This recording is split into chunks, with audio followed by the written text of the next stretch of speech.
Salam Aleichem.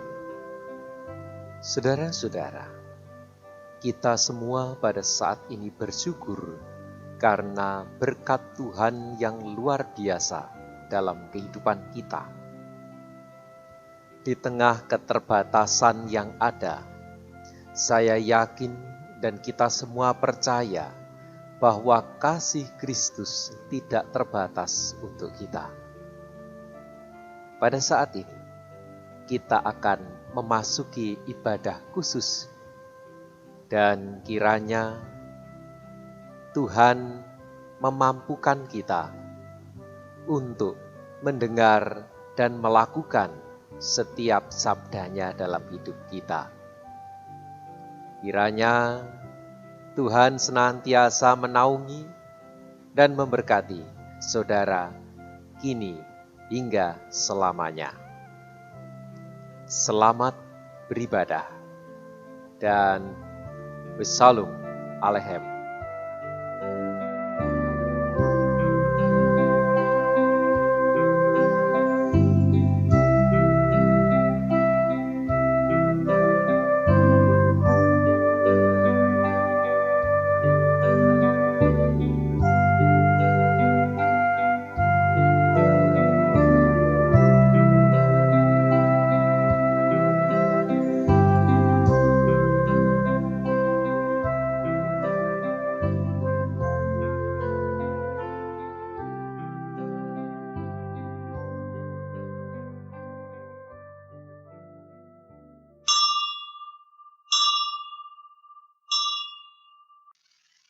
Allah hadir di sini mengundang kita. Allah hadir di sini untuk memberi anugerahnya. Mari bangkit berdiri menyambut rahmat-Nya dengan puji dan syukur kita. Allah hadir bagi kita.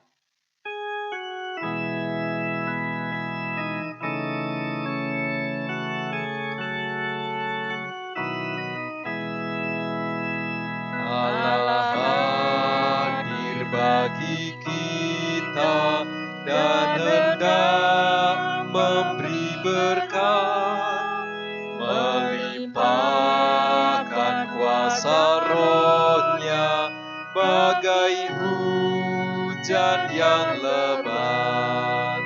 Dengan Roh Kudus ya Tuhan, umat-Mu berkatilah, baharui hati kami, oh curahkan kurnia.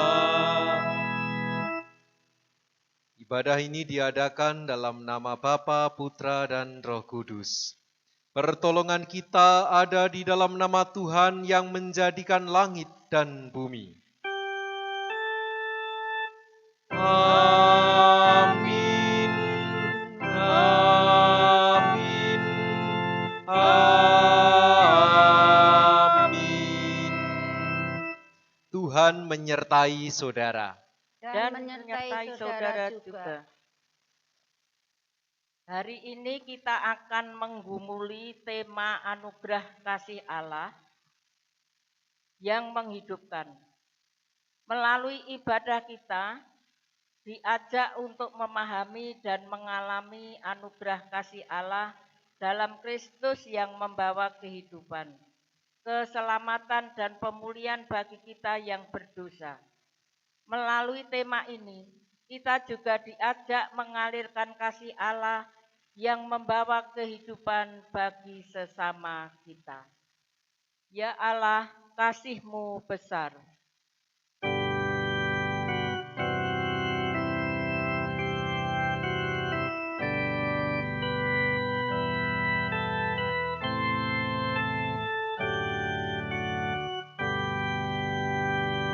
Ya Allah, kasih-Mu besar, lebih besar dari segalanya.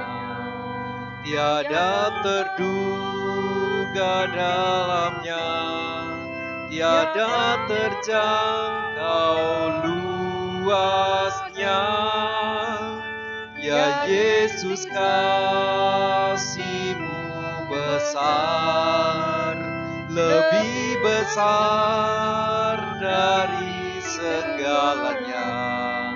Hidup kekal Engkau beri, dan aku hidup berseri. Dalam doa aku bersyukur atas limpah kasih-Mu. Ajar aku mengasihi-Mu dan sesama manusia.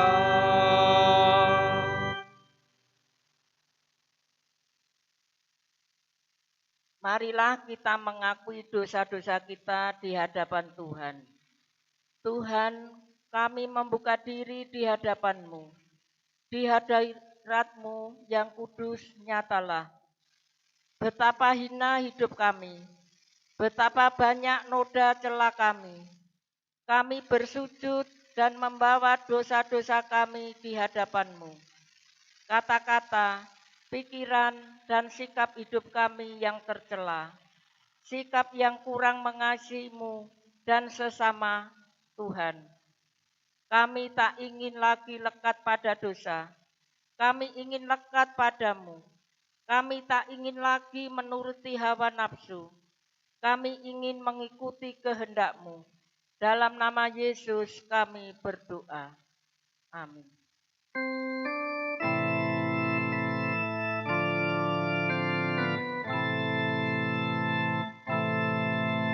Di muka Tuhan Yesus, betapa hina diriku, ku bawa dosa-dosaku di muka Tuhan Yesus.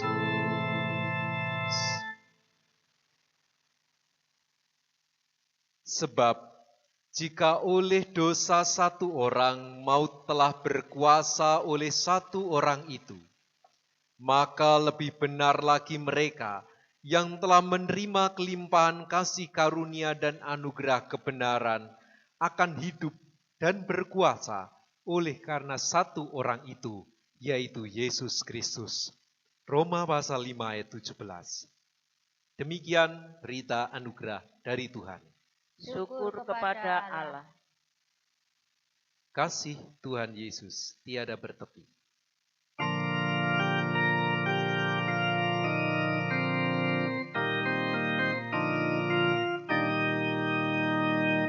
Kasih Tuhan Yesus tiada bertepi, lebar panjang tinggi, dalam tak teri. Walau melampaui akal kita yang fana, dengan orang kudus kenal kasih yang kekal. Mari kita siapkan hati kita menerima sabda Tuhan. Kita mohon penerangan Roh Kudus agar kita bisa menerima dan mewartakan sabda Tuhan. Kita berdoa. Allah Bapa kami yang bertahta dalam kerajaan surga yang mulia, pada saat ini Tuhan kami telah menyiapkan hati kami untuk mendengarkan sabda-Mu. Berfirmanlah Tuhan, kami siap mendengar dan mewartakannya. Amin. Bacaan sabda Tuhan pada saat ini diambil dari salah satu bacaan leksionari dari bacaan Injil Yesus Kristus menurut Yohanes pasal yang ketiga. Ayat 14 sampai dengan 21 Yang demikian Injil Yesus Kristus. Dan sama seperti Musa meninggikan ular di padang gurun, demikian juga Anak Manusia harus ditinggikan, supaya setiap orang yang percaya kepadanya beroleh hidup yang kekal. Karena begitu besar kasih Allah akan dunia ini, sehingga Ia telah mengaruniakan Anaknya yang tunggal, supaya setiap orang yang percaya kepadanya tidak binasa, melainkan beroleh hidup yang kekal.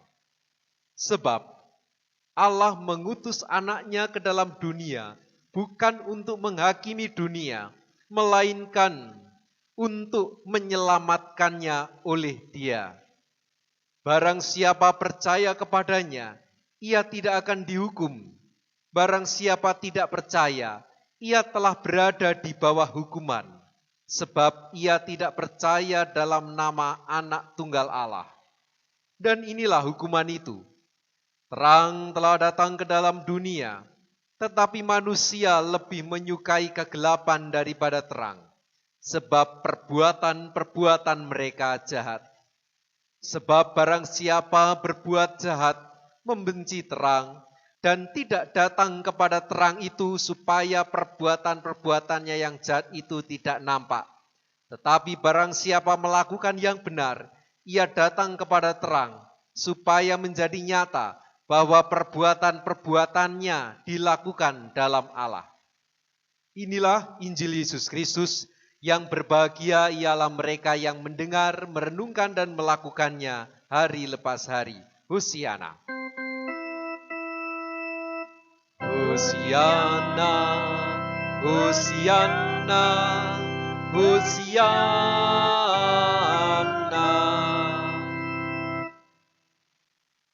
Salam Aleichem. Saudara-saudara yang terkasih, pada saat ini kita berjumpa pada perayaan Prapaskah yang keempat. Dan di dalam perayaan Prapaskah yang keempat ini, kita bersama-sama belajar tentang sabda Tuhan yang diambil dari bacaan kita tadi, yaitu dari Injil Yesus Kristus menurut Yohanes pasal 3 ayat 14 sampai 21.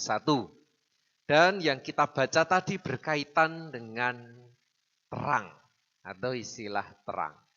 Nah, apa sih terang itu? Definisi terang itu bisa dilihat atau jelas. Berarti juga tidak hujan atau cerah. Atau bisa juga diartikan sinar atau cahaya. Dan terang ini bisa juga diartikan dalam arti kejelasan sesuatu, sehingga perbuatan orang itu menjadi terang. Apakah benar atau salahnya menjadi terang. Nah, dalam Injil Yesus Kristus menurut Yohanes, terang itu dipakai sebagai gambaran perbuatan-perbuatan yang baik. Sedangkan yang perbuatan-perbuatan yang menyukai kegelapan disebut perbuatan yang jahat. Ini dipakai sebagai itu. Nah, ini sama seperti ketika orang yang hidupnya lebih suka terang-terangan, jujur, tidak bermotif jahat, maka hidupnya akan tenang-tenang saja walaupun disoroti oleh orang lain. Karena dia hidup dalam terang. Ya. Lalu sebaliknya orang yang sok goroh, sok ngapusi, punya rencana tidak jujur, tidak bloko, tersingkap sedikit saja pasti orang akan mencari pembelaan dan takut ketahuan. Nah, kenapa begitu? Jadi orang atau manusia pada mulanya sudah begitu. Manusia kalau berbuat jahat itu akan cenderung menutup-nutupi supaya tidak diketahui oleh orang lain. Coba perhatikan dalam Alkitab. Pertama ada kisah Adam dan Hawa. Adam dan Hawa berbohong kepada Tuhan. Bahkan ujung-ujungnya Adam menyalahkan Hawa, Hawa bahkan menyalahkan ular. Karena berusaha menutup-nutupi kesalahannya. Begitu juga Kain. Kain membunuh Habil. Apa kemudian Kain mau jujur terbuka kepada Tuhan? Ternyata tidak. Dalam Kejadian pasal 4 ayat 8 sampai 10, di sana diceritakan bahwa Kain itu ternyata goroh, ngapusi. Jawabannya, aku tidak tahu apakah aku penjaga adikku. Ketika ditanya oleh Tuhan, di manakah adikmu Habil? Daud juga sama. Ia menyukai istri Uria. Lalu dia menyuruh Uria untuk perang hingga mati. Dan setelah Uria itu mati, Daud kemudian menjadikan istri Uria itu menjadi istrinya. Ini karena dia punya motivasi tidak baik. Begitu juga Yudas Iskariot juga begitu. Gak mau terang-terangan karena dalam mengikut Yesus motivasinya uang, bukan pelayanan. Nah, saudara-saudara, dalam hidup sekarang banyak lagi kisah-kisah bagaimana cerita-cerita kejadian-kejadian, bagaimana orang menutupi kejahatannya. Ben gak ketok, lalu menyebar fitnah, menyebar hoak, bahkan ada bom bunuh diri, dan lain sebagainya. Semua itu orang lakukan karena dia takut ketahuan, takut identitasnya diketahui, takut motivasinya terbongkar, takut kedoknya terbongkar. Orang kemudian menutup-nutupi, ben gak ketok. Artinya orang ini lebih memilih untuk mengarahkan diri kepada kegelapan dan bukan kepada terang. Nah, yang jadi masalah saudara-saudara, dengan adanya banyak masalah bisa jadi orang kemudian sulit membedakan mana itu perbuatan yang termasuk perbuatan terang dan gelap, mana perbuatan yang baik dan yang tidak baik, mana perbuatan yang benar dan salah. Kadangkala dalam kehidupan sehari-hari mungkin kita juga mengalami kesulitan membedakan itu. Oleh, apa ora oleh, ini benar atau tidak. Apalagi jika sudah menyangkut motivasi atau niat seseorang. Bisa jadi ketika orang melakukan sesuatu, ketoke yang dilakukan itu benar. Tapi ketika motivasinya salah, maka itu pun jadi perbuatan yang salah. Namun kadangkala ini abu-abu. Karena terkait hati, itu sulit diketahui. Namun bagaimanapun juga terang dan gelap itu bisa dibedakan. Ya, terang dan gelap itu bisa dibedakan. Dalam ilmu fisika ada alat yang digunakan untuk mengukur intensitas cahaya atau kecerahan cahaya. Misal daerah itu lebih banyak terangnya itu berapa persen hingga akhirnya dinyatakan bahwa itu gelap. Nah, ukurannya apa? Selama ini dan hingga saat ini ukuran yang dipakai untuk mengukur intensitas cahaya itu bukan seberapa gelap suatu wilayah, tetapi seberapa intensitas cahaya, kecerahan cahaya itu ada di satu tempat tertentu. Jadi bisa jadi banyak 100% intensitasnya tapi kemudian menurun, akhirnya ketidakadaan cahaya itu kemudian diidentifikasi sebagai gelap. Nah, saudara-saudara, dalam Alkitab sama ada ukurannya. Perbuatan yang mengarah pada terang dan perbuatan yang mengarah kepada kegelapan itu tetap ada garis batasnya. Bahkan perbuatan yang abu-abu, artinya yang benar atau salah ini tidak jelas, tetap dapat dibedakan. Caranya bagaimana? Kita baca ayat 20 dan 21. Sebab barang siapa berbuat jahat membenci terang dan tidak datang kepada terang itu, supaya perbuatan-perbuatannya yang jahat itu tidak nampak. Tetapi barang siapa melakukan yang benar, ia datang kepada terang supaya menjadi nyata bahwa perbuatan-perbuatannya dilakukan dalam Allah. Jadi yang perlu kita perhatikan di sini, Sebab barang siapa berbuat jahat membenci terang dan tidak datang kepada terang itu. Sebaliknya ayat 21, tetapi barang siapa melakukan benar, ia datang kepada terang itu. Saya akan baca bahasa aslinya supaya kita tahu. Pasgar hui faula prason misaitu pos. Orang yang berbuat jahat benci terang. Kaiuk erhitai prostu pos. Dan tidak mendekat atau tidak datang kepada terang. Jadi orang yang jahat itu tidak datang, tidak mendekat kepada terang.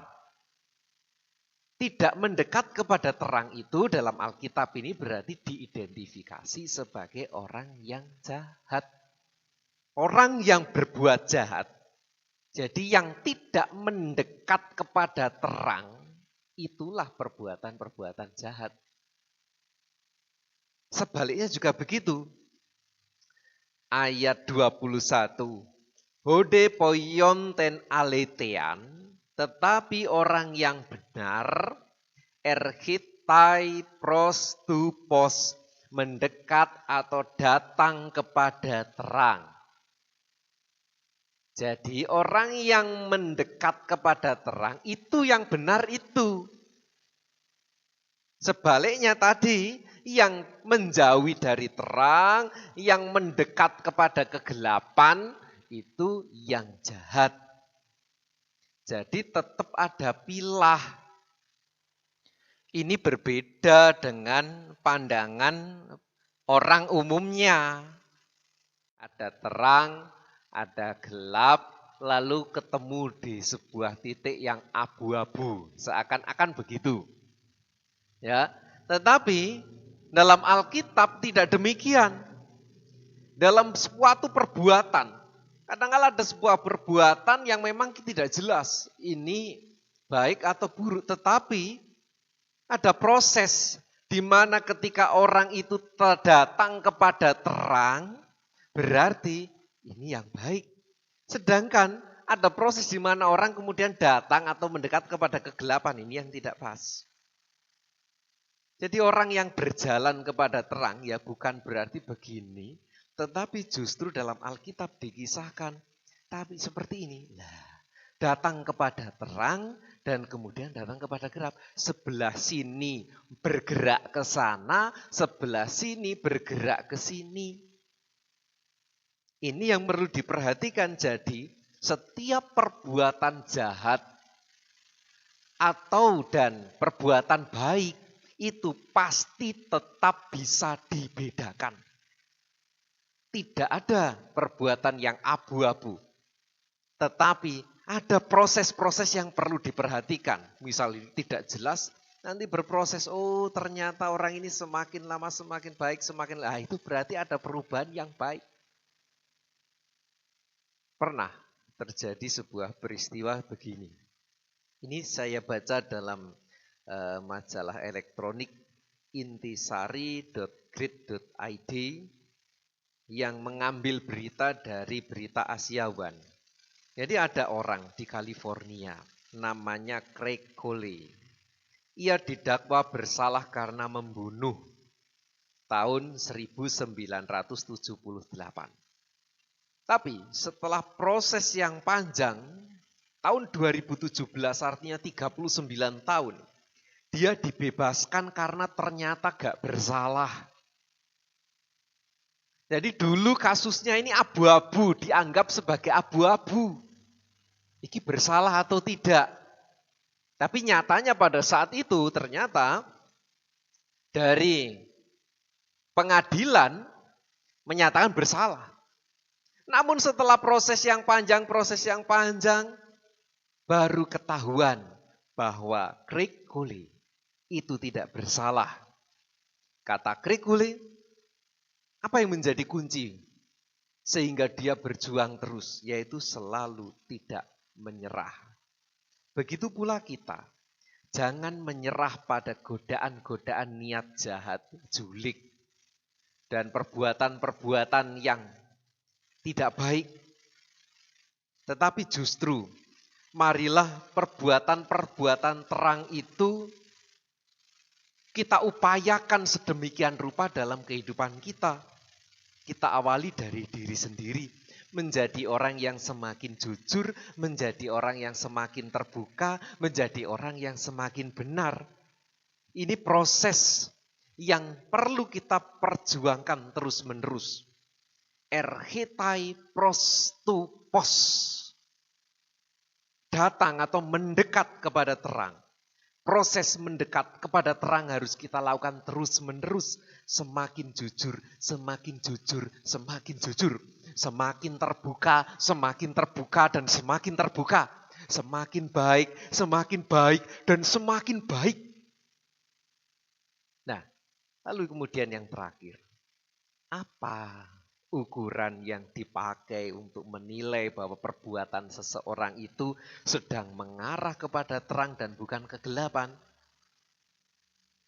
Mengarah kepada kebenaran dan bukan mengarah kepada kejahatan. Yohanes mengatakan di dalam ayat 19 dan ini serupa seperti yang ditulis dalam Yohanes pasal pertama ayat 1 sampai 5 dan kemudian 9. Demikian. Dan inilah hukuman itu, terang telah datang ke dalam dunia. Terang telah datang ke dalam dunia. Jadi ukuran terang itu sudah pas. Ukuran terang itu sudah ada. Di dalam ayat yang pertama di sana dikisahkan, pada mulanya adalah firman, firman itu bersama dengan Allah dan firman itu adalah Allah. Ia pada mulanya bersama-sama dengan Allah. Segala sesuatu dijadikan oleh Dia dan tanpa Dia tidak ada sesuatu pun yang telah jadi dari segala yang telah dijadikan. Dalam Dia ada hidup dan hidup itu adalah terang manusia. Terang itu bercahaya di dalam kegelapan dan kegelapan itu tidak menguasainya. Ayat 9. Terang yang sesungguhnya yang menerangi setiap orang sedang datang ke dalam dunia. Lalu kemudian Yohanes menceritakan tentang Tuhan Yesus dan kemudian mengatakan di dalam Yohanes 3 ayat 19 tadi. Terang telah datang ke dalam dunia. Artinya ukuran yang dipakai untuk mengukur bahwa seseorang itu sedang datang atau mendekat kepada terang atau mendekat kepada kegelapan itu adalah firman Allah sendiri. Firman Allah yang menjadi manusia. Apa yang dilakukan oleh Tuhan Yesus melalui karya-karyanya itu adalah ukuran ideal terang itu. Ukuran ideal kebenaran itu. Ukuran ideal bahwa yang sejati, yang baik itu. Saudara-saudara yang terkasih dalam nama Tuhan. Sekarang dalam kehidupan kita, apakah kita sudah mengarahkan diri kepada terang, kepada keteladanan Tuhan Yesus Kristus? Kejujuran, keterbukaan, kebaikan, kasih sayang. Sudahkah kita mengarahkan diri kepada sana? Memang kita akui banyak kelemahan-kelemahan, tetapi selama kita mendekatkan diri, selama kita mengarahkan diri, maka kita sudah disebut sebagai orang-orang yang melakukan kebenaran. Begitu juga dalam kehidupan gereja kita. Di Cawas ini sudah 2009 dewasa. Sekarang sudah hampir 2021. Sudah panjang, lebih dari 10 tahun usianya sudah dewasa. Kalau sudah dewasa mestinya sudah paham mana yang benar dan mana yang tidak benar. Seperti seorang anak, ketika masih anak mungkin sulit, belum bisa membedakan mana perbuatan yang baik dan tidak baik. Mana perbuatan yang mengarah pada terang dan mana yang mengarah kepada kegelapan. Tetapi dari 2009 sampai 2021, ini usia yang memang bisa dikatakan gereja kita bukan gereja anak-anak lagi. Gereja remaja bahkan gereja pemuda.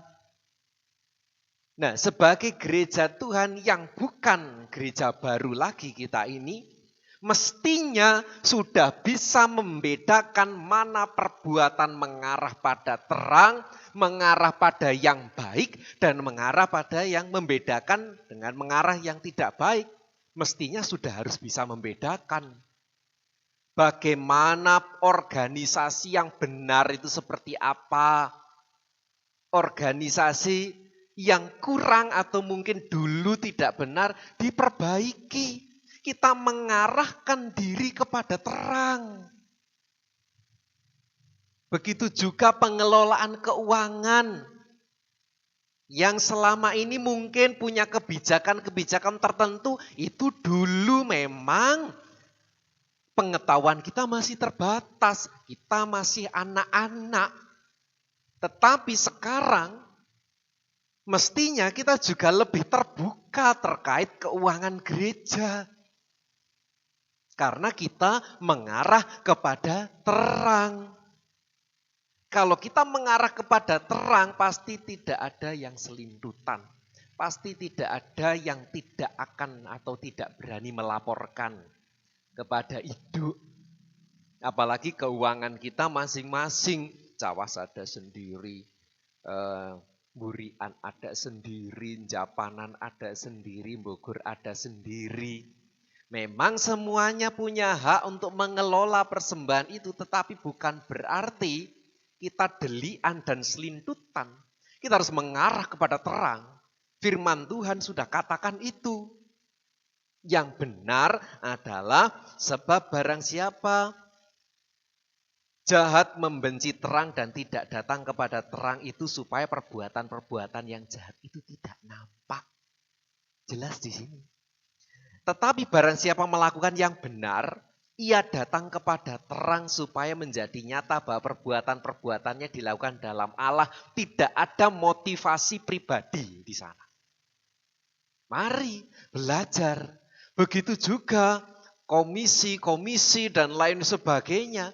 Ketika kita semakin mendekat kepada Tuhan, semakin terbuka.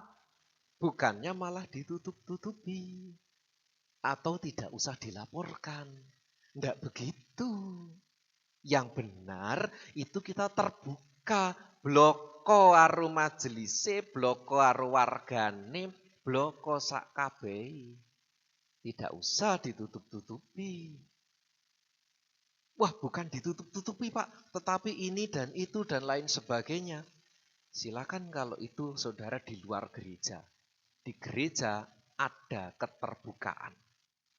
Kalau ada yang disembunyikan, berarti belum mengarah kepada terang.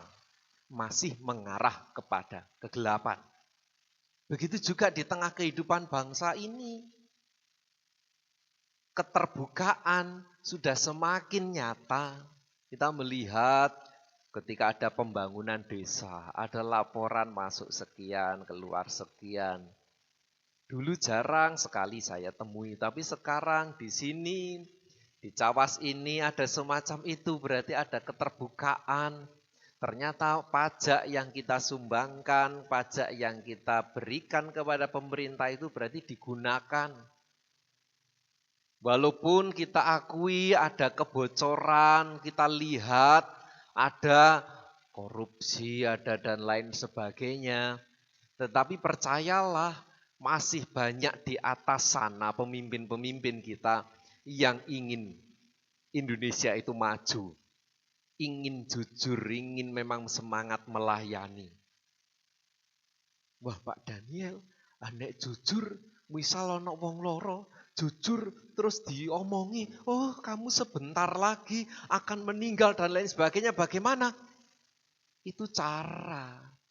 Yang terpenting motivasinya benar, caranya dengan cara yang benar dan santun, tujuannya benar. 3 hal ini yang perlu kita perhatikan.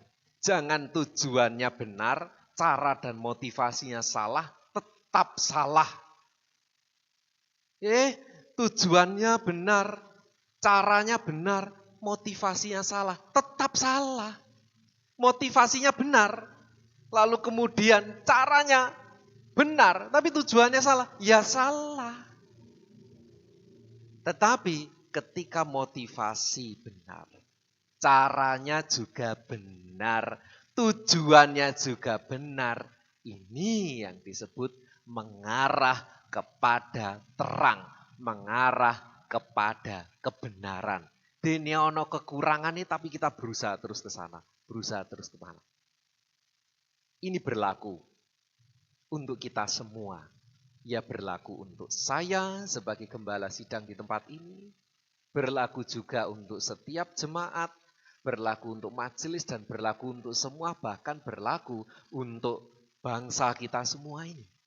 Marilah kita mengarahkan diri kepada Tuhan, mengarahkan diri kepada sumber terang itu, mengarahkan diri kepada sumber kasih itu. Itulah yang disebut hidup yang menghidupkan. Tuhan memberkati. Wassalam alaikum. Marilah saudaraku, kita bangkit berdiri dan menyatakan pengakuan iman kita. Aku percaya kepada Allah Bapa yang Maha Kuasa, Khalik langit dan bumi, dan kepada Yesus Kristus anaknya yang tunggal Tuhan kita, yang dikandung daripada Roh Kudus, lahir dari anak darah Maria, yang menderita di bawah pemerintahan Pontius Pilatus, disalibkan, mati dan dikuburkan, turun ke dalam kerajaan maut. Pada hari yang ketiga bangkit pula dari antara orang mati, naik ke surga, duduk di sebelah kanan Allah Bapa yang Maha Kuasa, dan akan datang dari sana untuk menghakimi orang yang hidup dan yang mati. Aku percaya kepada Roh Kudus, gereja yang kudus dan am, persekutuan orang kudus, pengampunan dosa, kebangkitan daging, dan hidup yang kekal. Amin.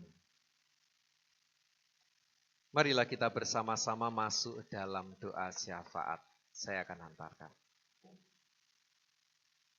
Allah Bapa kami yang bertahta dalam kerajaan surga yang mulia, yang berkarya dalam Kristus Yesus dan beri kami kekuatan dalam Roh Kudus.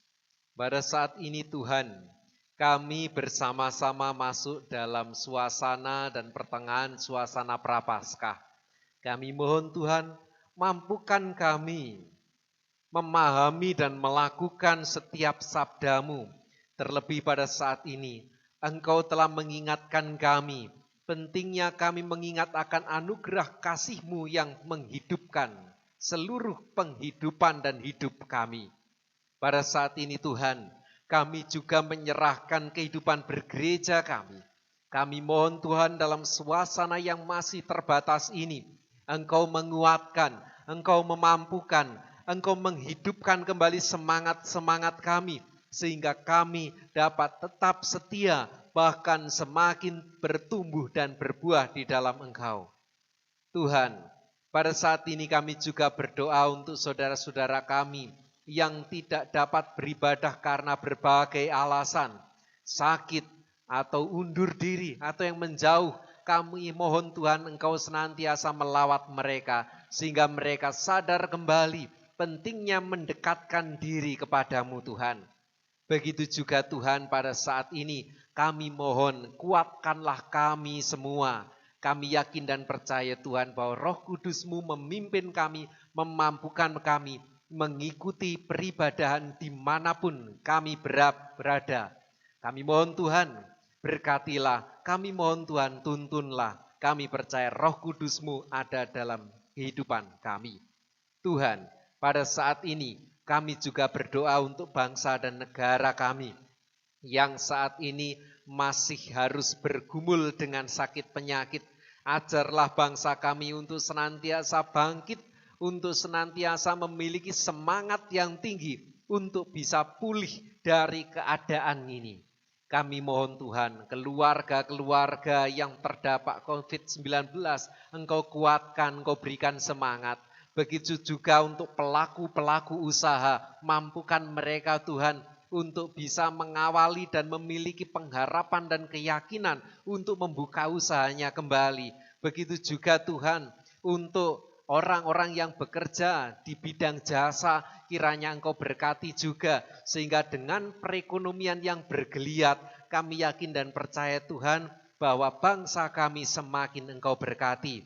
Begitu juga Tuhan, untuk pemangku jabatan yang ada di pemerintahan, baik di pusat sampai ke daerah, mampukan juga untuk menjaga stabilitas ekonomi dalam pemulihan bangsa ini Tuhan. Sehingga tidak ada satupun warga, satupun jemaat, tidak ada satupun orang yang mengalami kesusahan-kesusahan dalam hal perekonomian. Karena kami yakin Tuhan bahwa Engkau melawat bangsa kami, Engkau memperhatikan pemimpin-pemimpin kami, dan Engkau memperhatikan setiap orang yang ada di bangsa kami Tuhan. Allah Bapa kami juga berdoa Tuhan.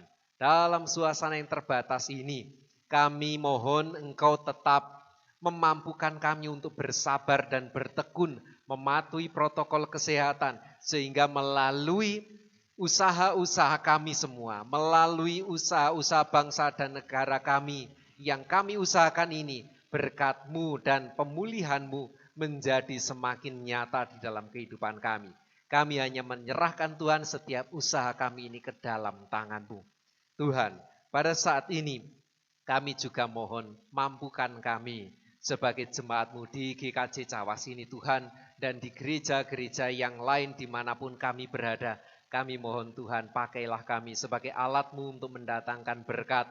Pakailah kami sebagai teladan, pakailah kami sebagai sarana untuk mendatangkan mujizat di dalam kehidupan keluarga kami, dalam kehidupan gereja kami Tuhan. Kami yakin dan percaya Tuhan, Roh Kudus-Mu yang memampukan kami semua, sehingga kami tetap mampu melayani dalam suasana yang serba terbatas ini. Tuhan, pada saat ini, dalam ibadah ini kami juga menyerahkan sebagian kecil dari persembahan yang kami aturkan. Kami mohon Tuhan sucikanlah, sehingga persembahan-persembahan ini dapat menjadi sarana untuk kemuliaan nama-Mu. Begitu juga kami mempersembahkan tubuh kami, jiwa kami Tuhan, untuk kemuliaan nama-Mu. Pakailah kami dan setiap karya kami sebagai sarana kami untuk mempersembahkan, memberikan yang terbaik hanya kepadamu. Tuhan, pada saat ini kami juga akan melanjutkan aktivitas kami. Kami mohon pimpinlah dan berkatilah. Inilah Tuhan doa-doa kami. Doa-doa kami serahkan dalam nama Tuhan Yesus Kristus yang mengajar kami berdoa. Bapa kami yang di surga, dikuduskanlah nama-Mu. Datanglah kerajaan-Mu, jadilah kehendak-Mu di bumi seperti di surga. Berikanlah kami pada hari ini makanan kami yang secukupnya, dan ampunilah kami akan kesalahan kami, seperti kami juga mengampuni orang yang bersalah kepada kami. Dan janganlah membawa kami ke dalam pencobaan, tetapi lepaskanlah kami daripada yang jahat, karena Engkau-lah yang punya kerajaan dan kuasa dan kemuliaan sampai selama-lamanya. Amin. Anugerah kasih Allah yang agung telah tercurah, membawa kehidupan baru, kehidupan yang utuh, kehidupan yang kekal bagi kita. Marilah kita teruskan anugerah kasih Allah yang membawa kehidupan ini kepada sesama kita melalui tutur kata kita, melalui sikap kita dan perbuatan kita. Kasih paling agung.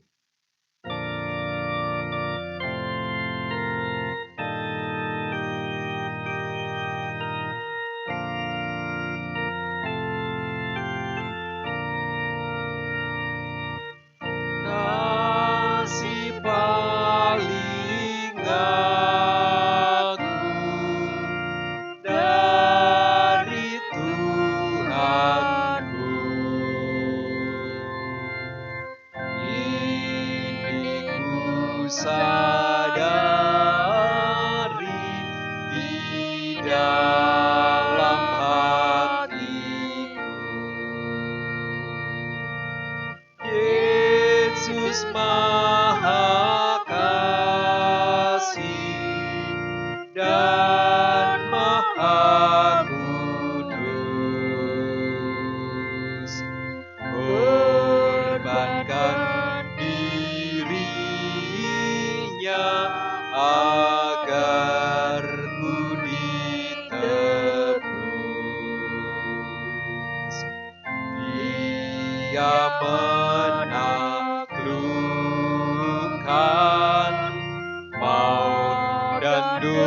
dosaku.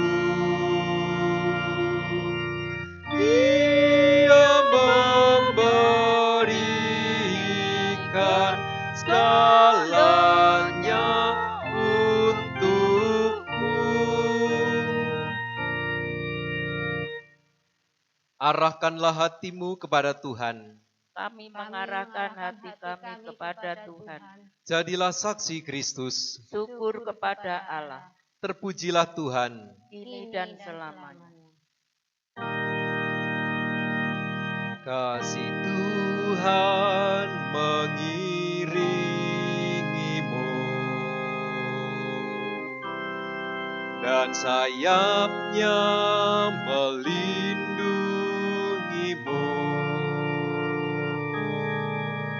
Tangan Tuhan pegang di dalam hidupmu. Majulah dalam terang kasih-Nya.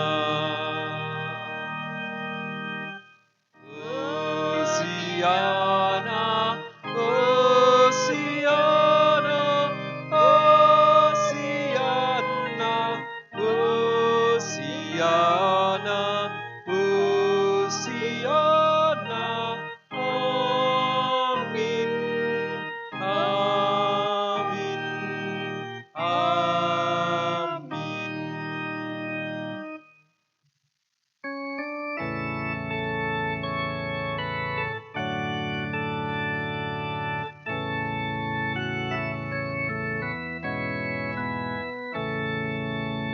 Tuhan Allah beserta engkau sampai bertemu kembali. Kasih Kristus mengawali. Tuhan Allah beserta engkau sampai bertemu, sampai lagi kita